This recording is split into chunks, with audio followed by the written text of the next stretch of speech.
and welcome to This Week in Metropolis. The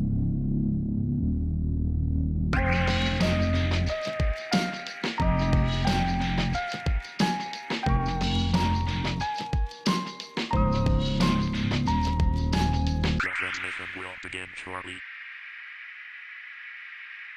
King P here, And Steelio7. and welcome to another episode of This Week in Metropolis. Yep, we had a guest on last week's show, which was, we'll say thanks again to Mark for joining us. That was a good episode last week. It was always a pleasure. This week, it is just back to the two of us, sadly. But we will have more guests on in future episodes. We're trying to arrange dates at the moment, so watch out for that. But this week, we are back to what seemed to go down quite well a couple of weeks ago, which was our top fives. And we've had a top five request sent in from Ryan Alwood. So thanks for that, Ryan. He has asked us, Matt, what our top five box sets are. So I gave you this this task back in last week. I get a struggle because I actually probably had too many to go through on this, and then had to really slim it down. We did discuss whether we were just going to do TV shows or movies. We've decided, I'm assuming you've done the same because I'm pretty sure we discussed this. We're doing a mixture of both. Yes, that's good. I'm glad you said that. I was thinking, oh my God, he's going to say movies, and I've got mixture. Yeah. It was actually just documentaries that I was looking for. But well, funny enough, my number one is a documentary. So, and I'm guessing I might know what it is, but we'll come to that. It's not that one. It's not what I was thinking. Oh, interesting. Anyway, well, let's kick off with we'll kick off with your number five then, please, Matt. Cool. Number five is I don't know. You couldn't really call it a guilty pleasure. I guess people are they're possibly mixed reactions to it. My number five is Fast and Furious box set, which is this particular one. Now, it's not all the films. I do own all the films, but this one is the 1, 2, 3, and 4 in that particular one. I remember seeing the original Fast and Furious when it came out, or not in the cinema. I think when it came out on DVD or whatever afterwards.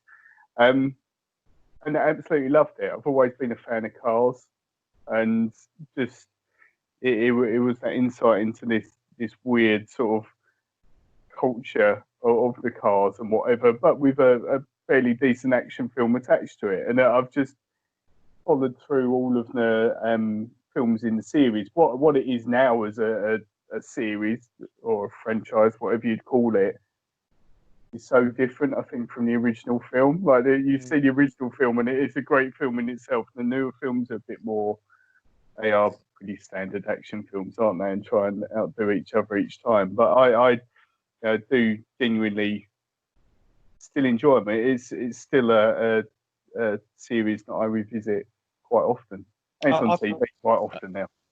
I mean, you know my thoughts on this, but for the listeners, I do like the Fast and the Furious films. I want to say the first one I thought was incredible. Second one was really good. And then was the third one Tokyo Drift? Yeah. That's where I kind of started falling out of love with it a little bit. And then it slowly come back around, mainly because Dwayne Johnson's in the newer ones and Jason Statham. Legends of cinema. Both legends. And they've kind of now gone into that almost, like Mission Impossible always tries to do something a bit more. I feel like that's kind of where they're at now as a brand and as a franchise. It's always trying to get one over the last one, where you've got The Rock, holding onto a chain which is attached to a helicopter or something like that, where he's literally holding it to the whole weight of the helicopter, like in his bare arms. And that is an actual scene, I believe. That's not even an exaggeration, is it? It's one of them's on the back of a truck and he's pulling a helicopter down. I think all this can mean is that we are going to get to a point where he or whoever the muscle is in future films will be pulling a planet towards them. Well, do you know what? You say that. Recently, I think it was a week or so ago, Ludacris, can't remember his real name, but very I think his name is Lou. Lou Named Chris Chris. um, was being interviewed because he's now in the series, and I think the interviewer said to him, every film you're sort of upping your game, you've jumped out of buildings, you blah blah blah. Like I think they raced a submarine, wasn't it, in one of the recent all this mad stuff. Surely the only place you could take it to now is space. And apparently he gave a funny look and was a bit sort of, oh well, I can't really talk about that. So it suggests that they will actually be in space. Yeah. Okay. Well, let's see. Let's see. I thought Ludacris was in some of the earlier ones. Was he not? I can't remember which one, but maybe it was 4. It was Yeah. his first one, but in the newer sort of ones, certainly he's. Oh no, what am I talking about? No, I'm such an idiot. Yes, he is in. He was in the second one. It was because when Brian, the character, what's his name, who died? Paul Walker. Yeah. Yeah, in the second one, he goes to Miami, I think it is, something like that. I'm talking as if I've never seen this film. Honestly, Number 5. This is one. This is one of my favourites. Yeah. Anyway, yeah, he goes to a place and his mate is Ludacris, who's putting on the races there. But later on, his character changes quite a lot because he's more of a computer sort of expert in the later films, which is a bit odd. But, it's just to round up on this your number 5 is it's interesting with what happened to Paul Walker that they still carried it on, because you sometimes see, but I think it becomes so big because what number would have been his last one that he was kind of part in?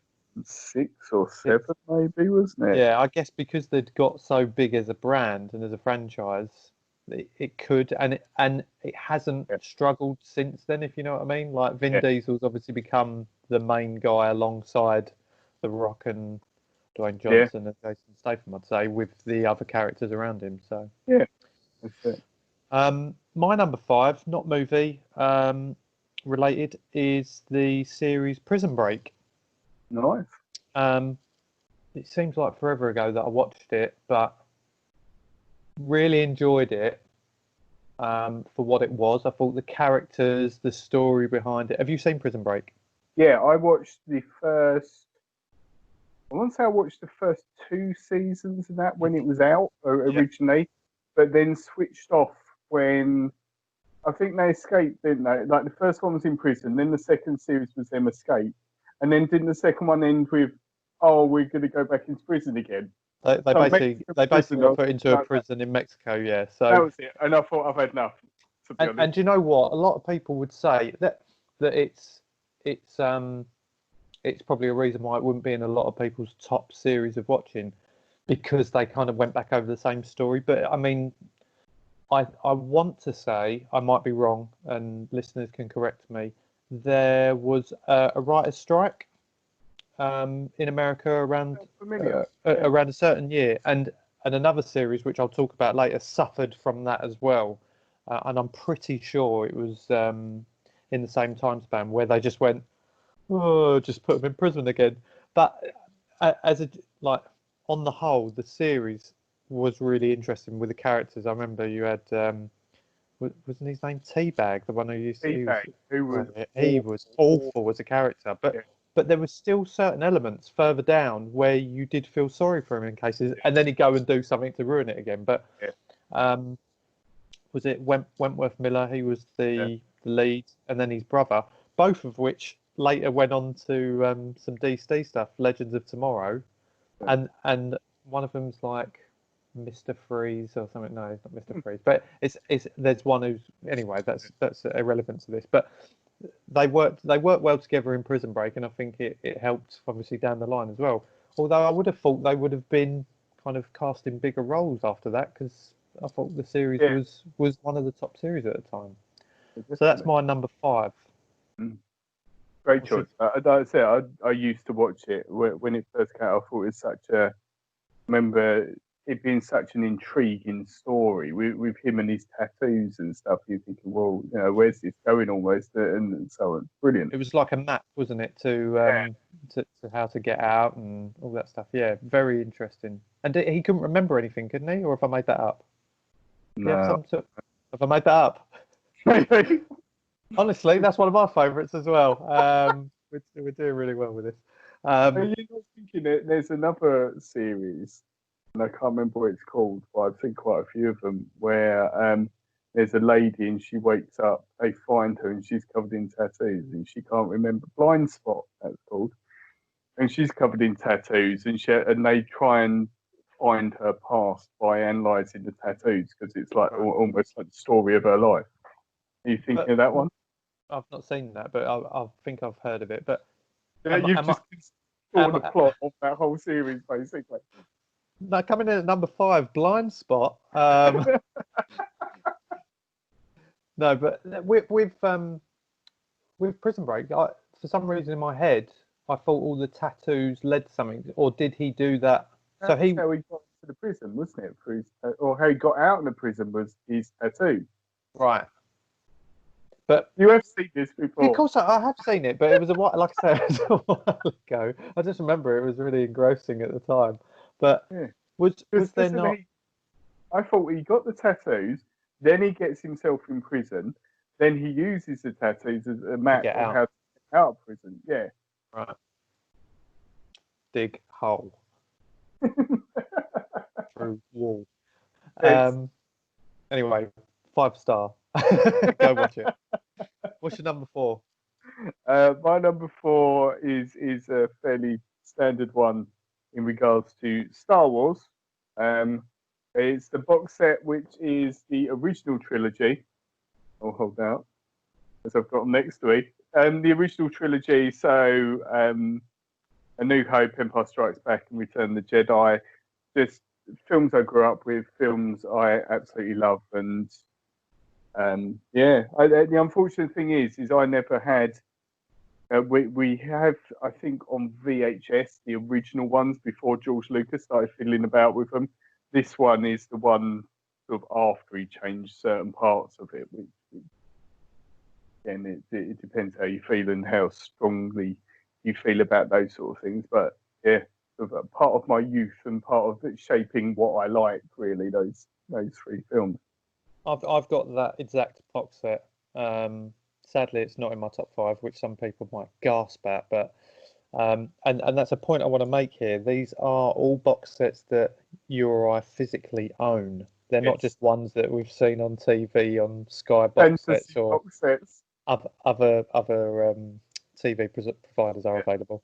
And that's what I felt important when you gave the challenge of thinking of it.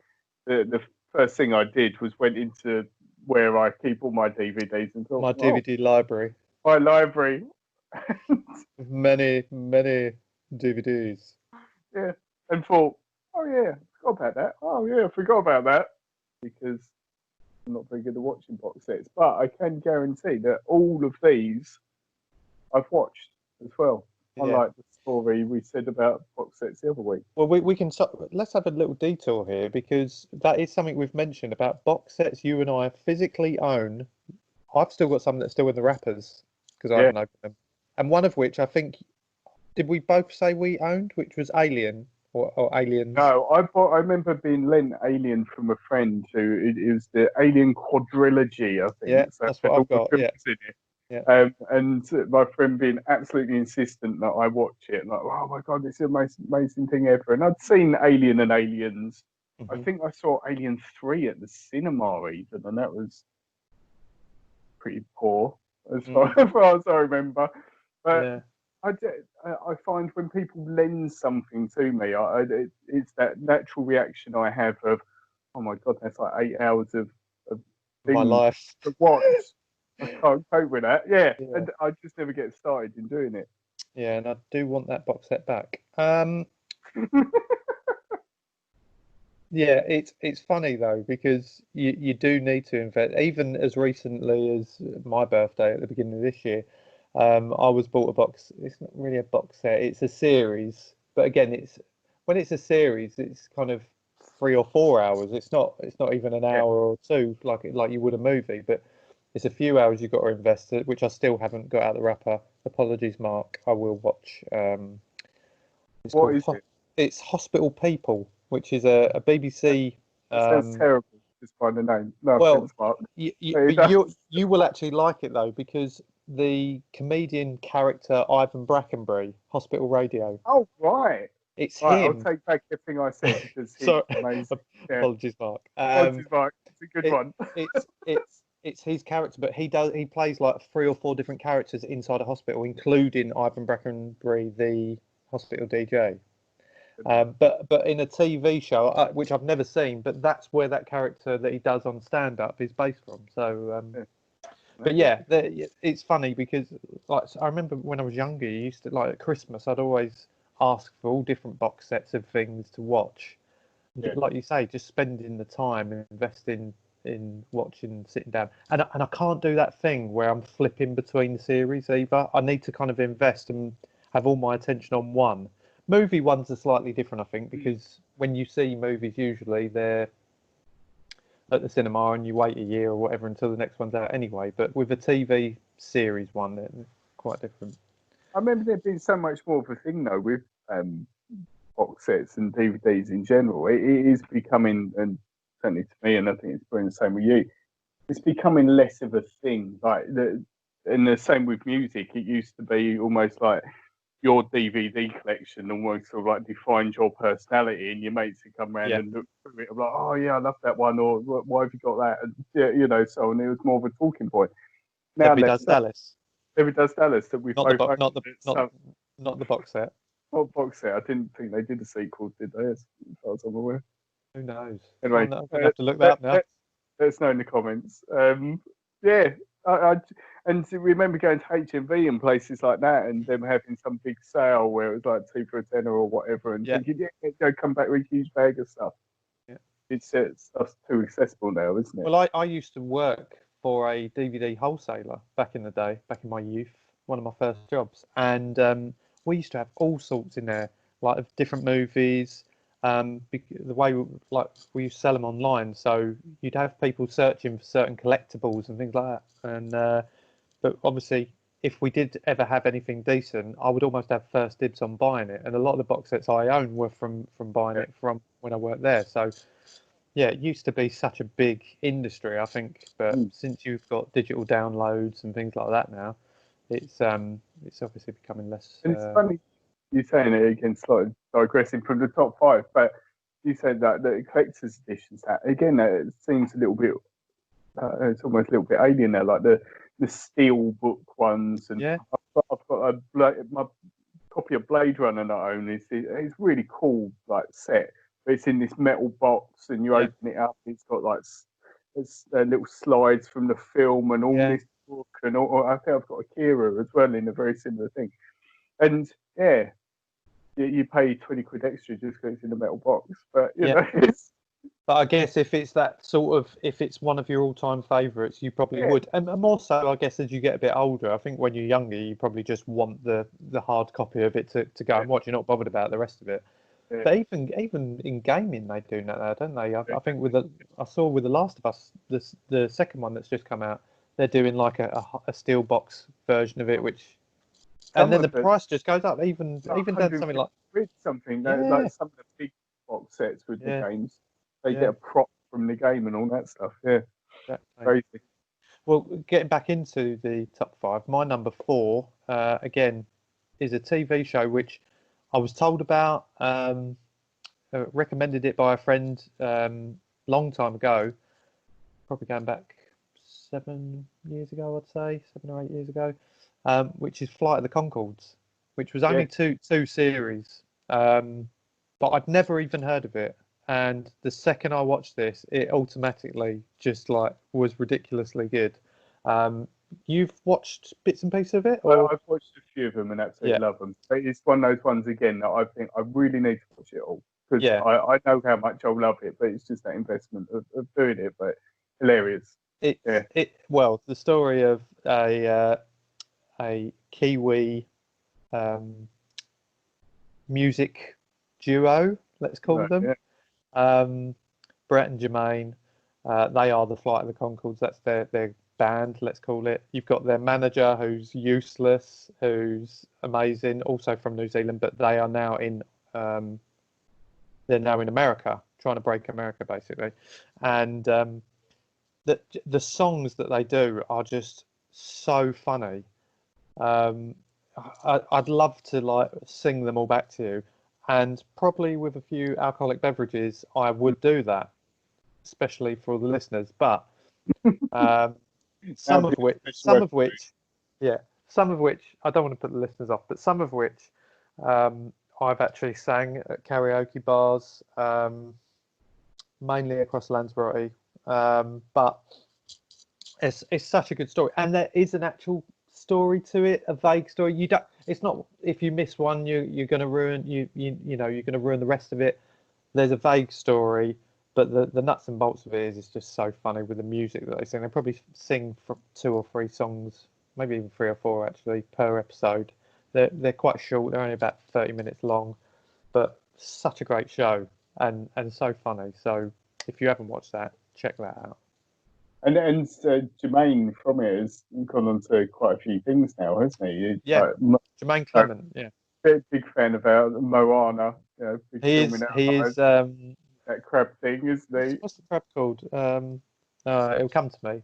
But yeah, having watched that film over 800 times with my son, Tomator is the name of the crab, which is hilarious.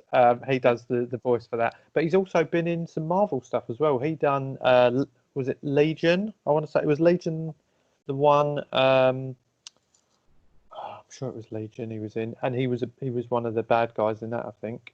Yeah, he has gone on to do quite a few bits and pieces. Yeah, but even their manager, I'll use that term vaguely, manager, is Rhys Darby, who is really funny, and he's done a few things. He's also a stand-up comic as well. Really funny guy. Get a chance to check some of his stuff out on like YouTube or whatever. But yeah, it's an amazing show. It's actually on Sky Comedy at the moment, like their designated channel for the comedy stuff. So I've been re-watching that, which has been nice as well. Yeah. Let's move on to 3. So my number 3 is one that I don't know if you've heard of, but one that I absolutely love. Growing up, which is My So-Called Life. It's called, which is an American teen drama. I would call it. It came out in 1994, so probably a bit before your time in terms of. I would have been 16 in 1994, and it's I think the characters are similar age. The main character is played by Claire Danes, who went on to big sort of success in film after doing that series. And Jared Leto is the sort of love interest in it as well. So again, he then went on to doing very big things. It's basically about a girl who's in high school who is coming of age. She's going through drinking, relationships with her parents, and all of that stuff. And being the age I was when I watched it, it was all the stuff I was going through. So it is that it's equivalent to what Being a girl, sort of boys, that sort of stuff. Yeah, I just related to it. And there's so many subjects that they covered, and so many things that it was covering that no other show at the time was covering, sort of thing, particularly aimed at people my age. That, yeah, I absolutely loved it. And funny thing now, watching it, I've watched it recently, watching it as a parent, the parent characters in it, you now relate to. Because watching it being younger, you focus on what the young people are doing. But now there are lots of scenes where the parents are talking about how they're dealing with the kids and stuff like that. And you empathise with the conversations they're having, which I think is really, really cool as well, how well written it was. Yeah. And how well rounded it was. I think, oh God, yeah, I can relate to that. Yeah.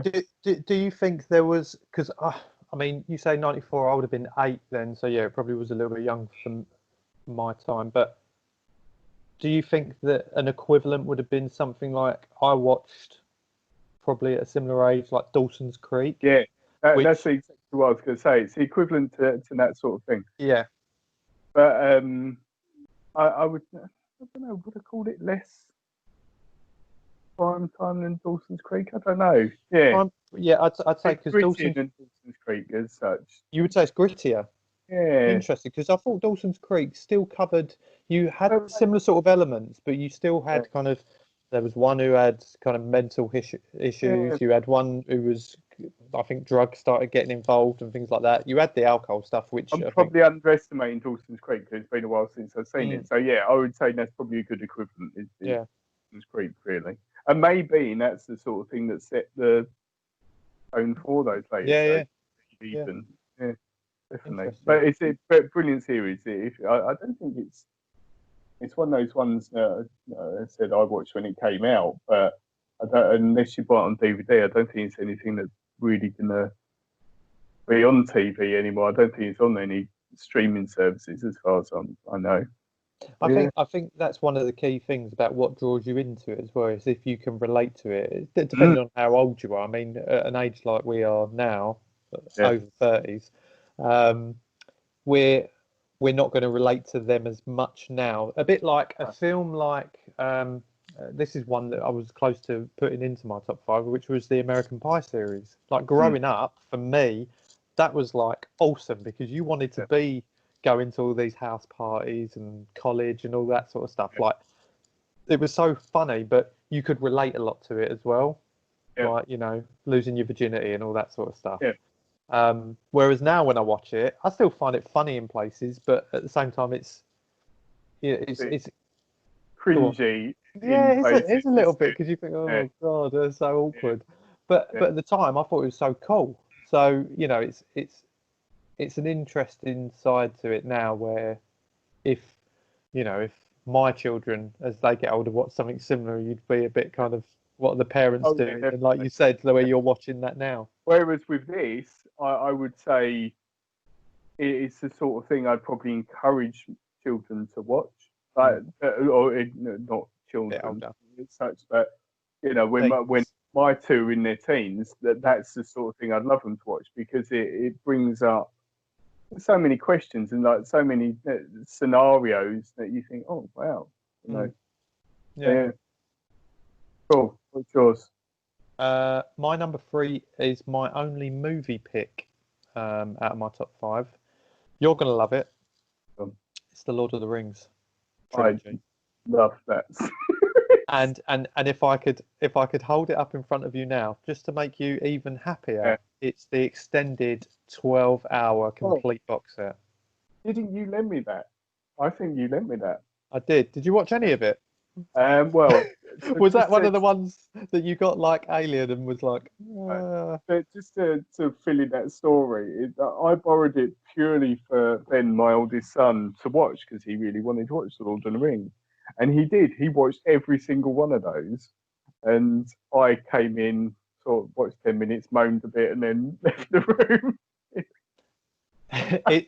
It's probably one of the few kind of what genre would you put that in? Like fantasy? Yeah, I was going to say fantasy. Yeah. So one of the few that I kind of got hooked on. Went to the cinema to see all 3 of them. Got the extended box set, which just adds even more to it if you like that sort of thing. But ironically, the probably one of the closest things to it nowadays, which everyone says to me I should watch, but I almost didn't watch it just because everyone talked about how great it was, is Game of Thrones. Right. Never watched a single episode of it. I think I will do one day. I watched one episode of Game of Thrones, and again, the reason I don't like Lord of the Rings, I don't really like the fantasy sort of stuff.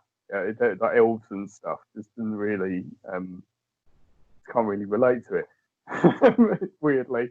But so Game of Thrones, watched the first episode of that, hated it. It was just so grim. There was incest. Like first episode, people are getting their heads chopped off. Then there's incest, and then some little boy sees the incest and they kill him. Brilliant. Why am I watching this? You know, it's a bit like, This can only get better. And I know that's probably a really divisive comment because so many people like, Yeah. well, oh my God, you've got to watch Game of Thrones. That's the thing. I don't think I've ever heard anyone say they've watched it all and said they don't like it. But then there's been other things like that. If when I say like that, I'm talking about series that people absolutely love that I watched and didn't necessarily enjoy. You know what I'm going to say? Breaking Bad. Breaking Bad. Honestly, I think I need to watch that again because first time through, we were encouraged to watch it by a friend of ours. Yeah. And I got all the way through and I went, was that it? I'm not getting... Yeah, all of it. Yeah, I only got to, I think I got to the end of series 2 or 3, something like that, and then just gave up because it's so slow. Yeah. So slow. There were some amazing scenes here, and Yeah. I think some amazing episodes where I thought that is almost perfection how they've done that.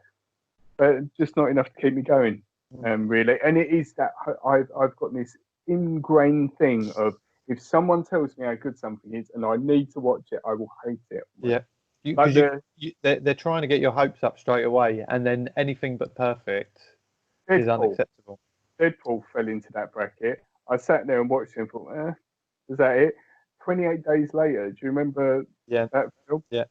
Everyone said to me, "That's the greatest thing you ever see." You know, watch it. I watched it. I thought, all right. And do you know what? It's funny you say that because when you think about some of the, I mean, this isn't, I assume this isn't the box set yet, but something you and I have been to see, which actually came out of nowhere, and the actual reviews on it weren't hyping it up to be something incredible, was oh God, what was it called?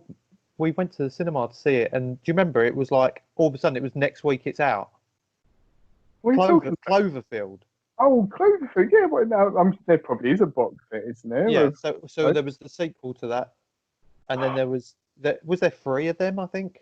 Yeah, because they did like a funny TV sort of They've movie. done the one on like Netflix or whatever they threw it on, or something. 10 Cloverfield Lane was the one that we saw. That was a sequel to Cloverfield. Sequel to Cloverfield. Cloverfield I absolutely love. The one with 10 Cloverfield Lane, amazing. Yeah, you're right. I'm sure, and it was apparently the Cloverfield Paradox. No. Yeah, that was the one where they're in space. Yeah. I've not watched that. You've not watched it? No. I have. But again, something like that where it goes a bit under the radar, they're the ones that kind of get me more, I think. Where someone's hyping something up so much. Yeah. On the flip side, if I do start something, I do tend to see it through. So even with Breaking Bad, I could tell that was going to be a long slog all the way through. People will disagree with me, and many have. But for me, it just felt like it took a long while to get where it did. And like you say, there were some parts of that were incredible. But going back to my number 3, which is Lord of the Rings, I mean, I was drawn in from the first one, and I think that's where kind of you either know if you're going to like it or not. Yeah. And the funny thing is, The Hobbit, not so much. Yeah, I've seen bits of those as well, and they were all right. I felt like with The Hobbit, I know it had to be done, but I think it could have been done in 1 or 2 films tops. And I felt like it was almost jumping on the bandwagon from how well they've done with Lord of the Rings. That's one thing that always bugs me a little bit, where they'll go, "Oh, we can make some more money here." And don't get me wrong, that's what it's all about anyway. But felt like it could have been when you think the Lord of the Rings books were, as far as I'm aware, 3 books, where The Hobbit was 1. So to then split The Hobbit into 3 movies, feature-length movies, it's kind of And they did that with Harry Potter as well, didn't they? The last Harry Potter book, I think, into 2 films. It does. It just smells of what's it? Money spinning, doesn't it? That sort of thing. Like, but people, mate, listen, people will go and see it. That's the thing. Yeah. I don't know. Well, we're into the top 2.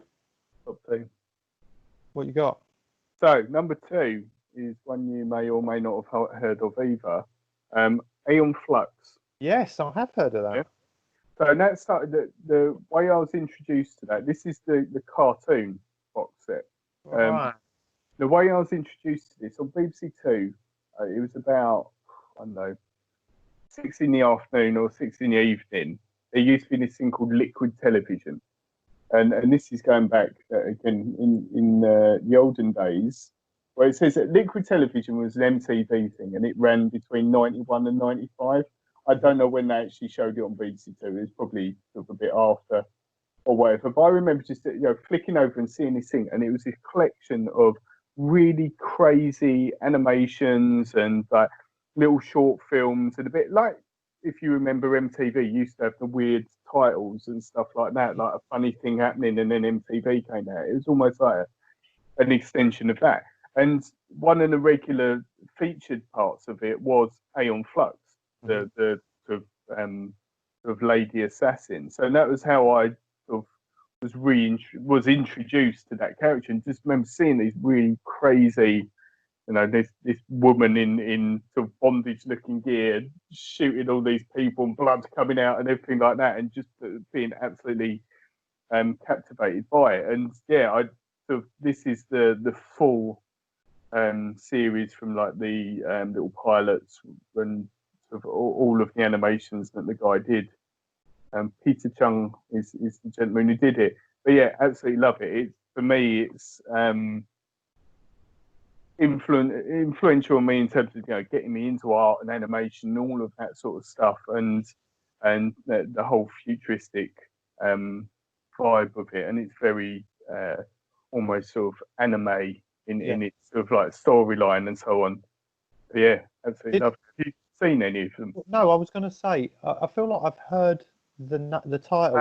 Has it been made into a film? Yeah. So after this, they then made a film. I don't know when the film actually came out, but it had. Who was the actress who was in it? It was in 2005. They made a film, and it was Charlize Theron who was in it. Apparently, yeah. I've never seen the film because I love the cartoon so much. I've never watched the film. Would you worry that the film wouldn't do it justice? Yeah, because it's just such it's quite what's the word? It's quite an extreme cartoon, and not in the sense that it's very violent, but also it's just very it's really visual. There are bits of like certain episodes start with like a fly crawling across her eye, and you see her eyelashes and stuff, or she'll sort of like. I'm people wrong. Say like she'll kill someone and then sort of like lick them, and it's that really weird sort of extreme things that happen in it. And I'd worry that the film was too Hollywood, if you know what I mean. It's shiny and Matrix-like rather than taking away from the things that make this really cool. A good example of that, and I'll bring up a comment that we had from last week's show, which was about computer games to movies that haven't quite worked. One that you mentioned, I think, or Mark mentioned, which was Street Fighter, which Ryan, who sent in this question, completely disagrees with, thinks that it's an amazing film. I would argue that the manga version of Street Fighter, that was incredible.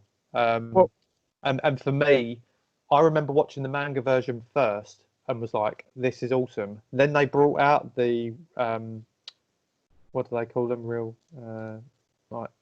What do they call films with live action? Live action, that's it. When they brought out the live action version with Jean-Claude Van Damme and Kylie Minogue, I was so disappointed.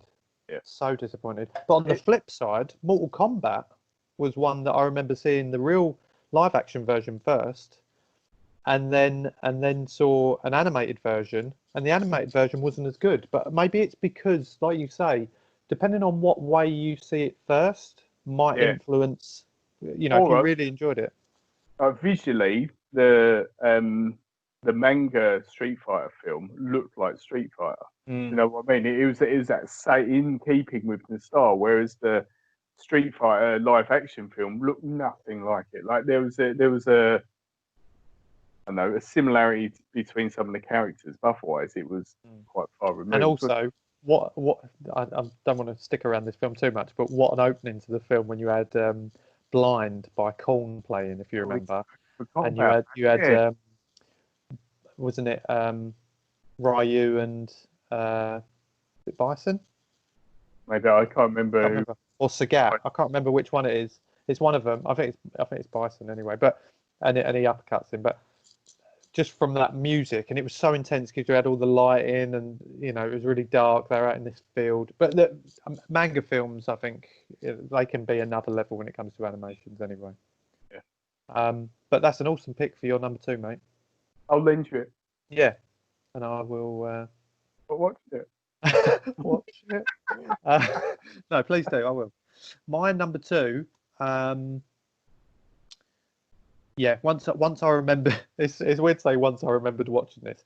I've got it as a box set. I watched it on TV before I watched it on DVD. But The Office, I could have picked pretty much any Ricky Gervais box set because I'm a massive fan of his. Yeah. Mark actually recommended that I watch The Office when it started off. It was on BBC Two, I think.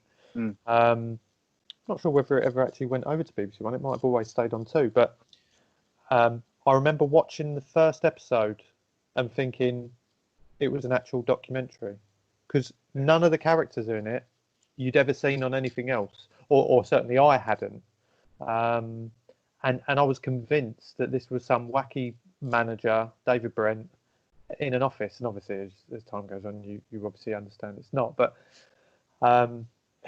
it's just one of the best series ever made, I think. And it's still, if you watch it now today, it's one of them ones where it's cringeworthy because of the character that he plays.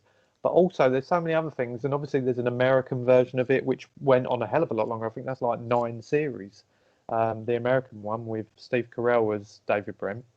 Yeah.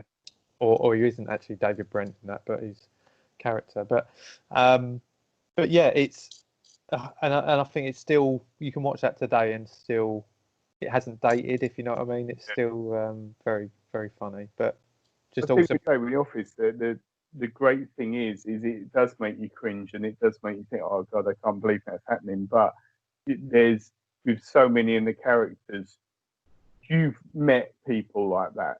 It's as ridiculous as the situation is, it's still very representative of real life. Oh yeah, definitely. You always had your a Tim or your a Gareth or whatever. You could associate, like you say, the characters with certain ones. You had wasn't it? He's the road agent, which was Chris Finch. Yes. Who's a famous actor. He does a lot of voiceovers for things, I think, as well. Yeah. And he was like the big shot, come in, give it large.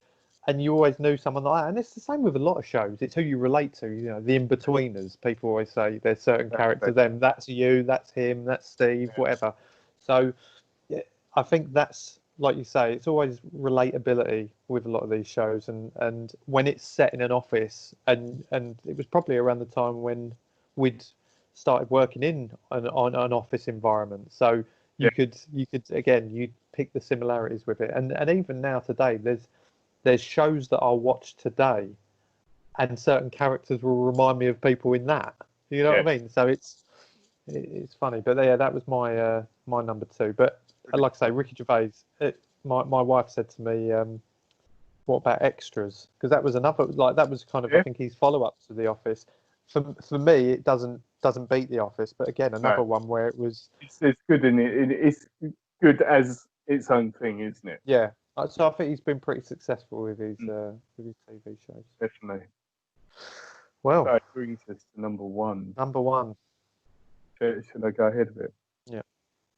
So my number 1 is, I picked this because this is something that I have watched multiple times. I will continue to watch multiple times because I absolutely love it. It's a bit of an odd choice. I think I've said, but a few of mine have been a bit of an odd choice. And it's a documentary, and it's not the one you're thinking of. It is Michael Palin's Around the World in 80 Days. Wow. Right. So this was, for those who don't know, Michael Palin. He's obviously a very famous man, was in Monty Python and so on. But later in life, he made his career out of doing travel documentaries. And with his travel documentaries, he went to a load of places where at the time not many people went to. So it wasn't like your normal, I'm going to go to, I don't know, Magaluf or wherever. He went to the premise of this particular show or this particular series that he did was to follow the path that the book Around the World in 80 Days took. And because the book was made in the late 1800s, he could travel everywhere, but he couldn't use a plane at all. So he had to go from London. He goes London through Europe and sort of India and sort of the Middle East, and then go to Australia. Starts in London, goes through the entire world, through America, and then back again, just by using either boat or train or car, basically, and has to do it in the 80 days. What I love about it is there's a combination of things, really. Seeing the places that he goes to, but seeing them almost as if you went there. It's not any flashy thing. It's him. He's there. He's visiting these things and does these. Like when he's in Venice, he so that you can see the city. He helps the rubbish collectors who go around on the gondola, and he's loading up rubbish and stuff. My favourite bit of it is he travels on a boat in India, and it's this little boat with this little crew with a toilet that's sort of hanging over the side. Not. I think it's got an engine, but they can't use it all the time. And it's just this. It is literally another world. You're seeing these countries in the true sense of their culture and that. And there's nothing sort of flashy about it, and especially because it's quite old. 1989 that he was originally.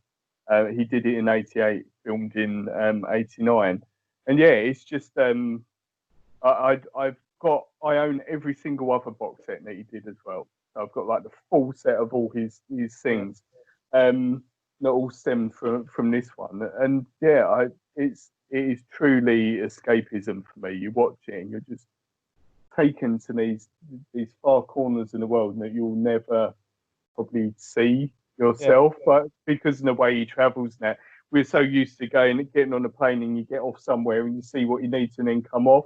Where he's at a dock. He's at the one amazing thing when he travels from Asia to no, is it from Asia to America?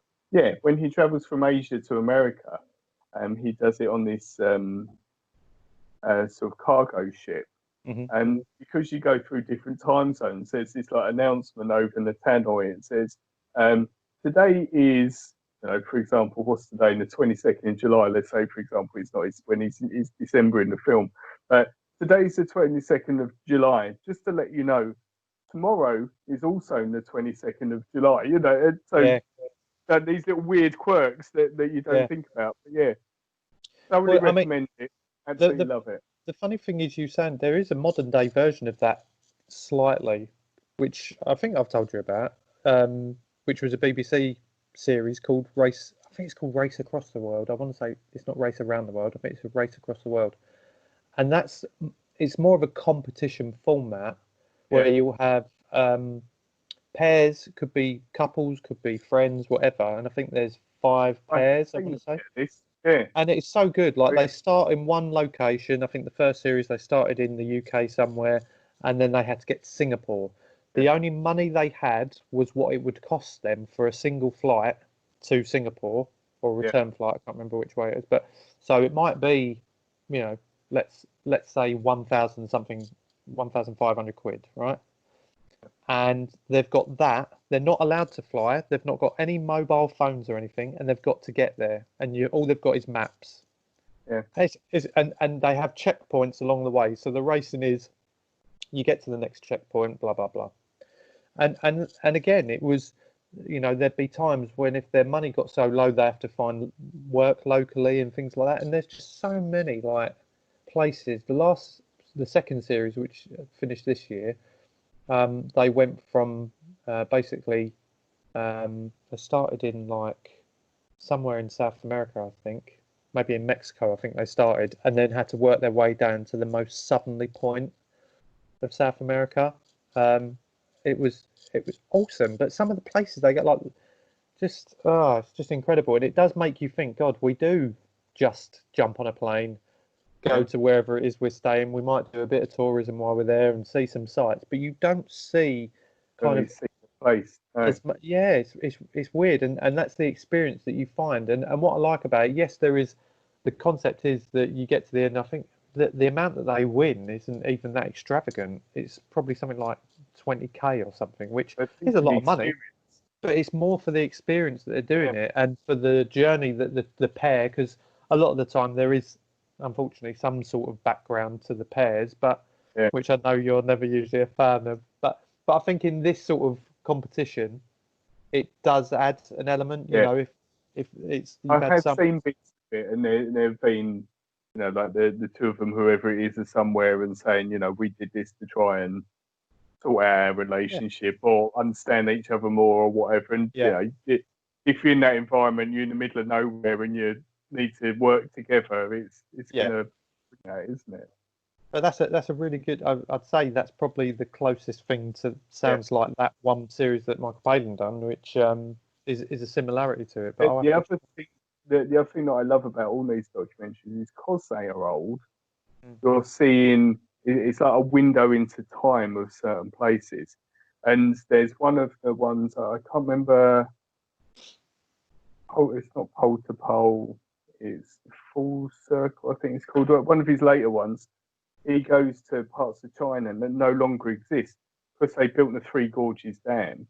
He's there before they flooded the area, basically. So it's all these things that just don't literally don't exist anymore.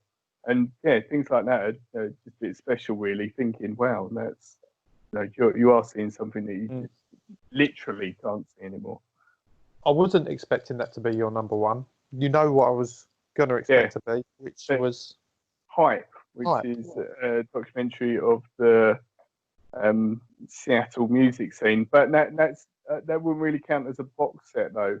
I do own it on Blu-ray, and it's just a single disc, isn't it? So good really work. Chris, this is multiple discs.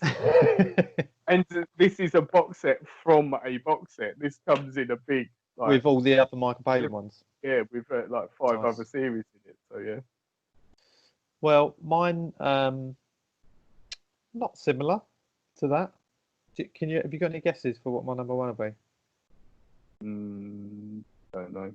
Honestly, I don't know. Oh no, actually, I think I do because you gave a clue earlier. I think it's Lost. It is Lost. There you go. And I'm pleased because it's been quite funny that we haven't discussed any of these, and yet there's no crossover, there's no duplicates there. So interesting. Yeah. But yeah, Lost is mine. Again, it's another one that divides opinion because a lot of people, some people thought it was too long, some people weren't happy with the ending. I mean, the ending, it was bizarre, but I think it was all about the journey that you went on from start to finish and the concept of it. I remember this started again, another one I watched on TV from start to finish. A lot of it with Mark and his nan, bless her. Yeah. We actually all sat together to watch the finale of this round her house. So fond memories. But with Lost, it started on Channel 4, I think, when the first series came out, and then because of how the viewership went, it then switched from season 2 onto Sky. So it was on Sky 1. I've got the box set, and I've watched the whole thing, which was lengthy, twice through from start to finish. So my wife hadn't seen it when it was on TV, and I went through it all again. And again, it's one of them ones where you should. I say you should watch it twice. It is a lot of time to commit, but when I was younger, time wasn't a problem. So I was able to put the time in, and watching it again, you see things you might not have noticed before, which is really good. But yeah, just the concept of a plane crash on an island, no one knows where they are. There's a group of survivors that have to kind of wait and try and get help and try and find ways. But then you had the mystique of the island that they were on and the black smoke. And did you watch any of it? Yeah, I did. I watched it. I loved it and watched it up till the point when that funny bunker appeared and there was the clock in there. And that's keep putting the code in. Putting the code in, up to that series, and then I just thought I can't bear this anymore. Sort of, it just lost it a bit for me. But I loved all the different characters in it I thought were brilliant and really enjoyed it up to that point. I just didn't see it through. I mean, it is, again, it's one of them ones though, like we said about Prison Break, where they had like I say, this writer's strike, and I know it definitely impacted on Lost because there was a series that everyone's, I want to say it's series 3, it could be 4, where everyone went, what's going on here? This has completely ruined it. And the problem is, and I'd have to look back over this, so you can tell I've done my research, but I'm not sure whether the writers of it knew what the ending was going to be from the start, which is weird because I feel like it kind of went on and you got to a point where it did start getting a little bit weird. But again, because you'd followed it through for so long, I found I couldn't just go, I can't be bothered with this anymore. But yeah, it was, I know a few friends of mine who are massive fans of it, and I'd watch that again tomorrow. Not all day because it probably go longer than a day, but it's because the episodes were relatively long as well. I feel like they were like 45, 50 minutes. Yeah. And you had at least, I don't know, 20 a season. 20 a season. Yeah, at least in the first few. I think there was one season where it was a bit shorter. But then a bit like the Prison Break argument, you had a section. I think the further in you got, they all had to go back to the island. They all got off the island, or some of them did, and then they had to go back because they then had to live with the guilt of not saving the others. So then they wanted to go back to save them, which is all a bit weird considering how did you get there, blah blah. But I thoroughly enjoyed it, and would highly recommend it. There's got to be a few that we didn't include, but that's what I was going to say. Just I appreciate we've been yabbering on for ages. What would you say? Are there any that you think that nearly made the cut, or that you thought you'd want in there? There's probably a few movie ones. I mentioned American Pie because they have like 5 films, I want to say. But the original 3 for me, up to the wedding. I know they've done a few after that, but the first 3, the trilogy, was awesome. One definitely that would have been in, and I actually took it off the list to include Flight of the Conchords, was the Mighty Boosh. Like, awesome, love that. That's another one. I've seen a couple of episodes, but I've not seen all of them. But I would love it if I did. I'll lend you that. Hey, let me know. I'll file that. And for me, one that would have been on there if I owned it still, which I don't anymore, is Phoenix Nights. I don't know why I got rid of that box set. So it's such an amazing comedy show with Peter Kay. And another sort of couple again that I don't own anymore, but a series that I really want to revisit and that I keeps being repeated on various channels is Life on Mars and Ashes to Ashes, which I don't know if you've seen either of those programs. Bits and pieces. Which were amazing. I absolutely loved them at the time. And they were ones that, particularly Life on Mars, that sort of went under the radar a bit. Not many people watched it. I think it was on BBC Two or something like that at the time. And quite late in the evening on one of those channels. And it's a story of a policeman who wakes up in the 70s, basically, and doesn't know how he got there or why he's there, but keeps crossing over with like he meets his mother in one episode, and there are various things that are crossing over in his life, and he's almost got this mission that he needs to complete at the end of it. John Sim is the main character, and then Philip Bannister's the police chief in it. They did do an American version of it. I never saw the American version. But then Ashes to Ashes is in the 80s. Right. But it's a policewoman who was researching Sam Tyler, who was the guy in the original one, who then woke up in the 80s as such, working with the people that sounded it. Is, I won't tell you what happens at the end, but that was one that I think, again, that this whole stuff was going on. So what's going on? I don't know what it is. And then you got to the finale and that's a bit of a cop out. The one I do want to watch is on my list is The Sopranos. Yes, Really want I've to watch seen that. a few of those, and brilliant, absolutely brilliant. Mm. Um, I yeah, need to invest some time into that, but we'll talk about that another time that's it. when we do Well, our updated top 5. that's it. Well, thank you for listening as always, and thank you, Ryan, for that question. 'Cause that's been another great top 5, I think, to get us thinking. Also, to it's interesting seeing each other's perspectives on it, isn't it? Yeah, cheers for that, Ryan. We will do another top 5. Send us in your requests for a Yeah. top 5. We will happily scratch our heads and work out what the answers will be, Yeah. whatever that is. But in the meantime, please do follow us on our social media pages. So on Twitter and on Instagram at This Week in Metropolis. For any updates for this and any future shows, and all our previous shows are on there as well. So go and check that out. Well, Until then. yeah. Goodbye.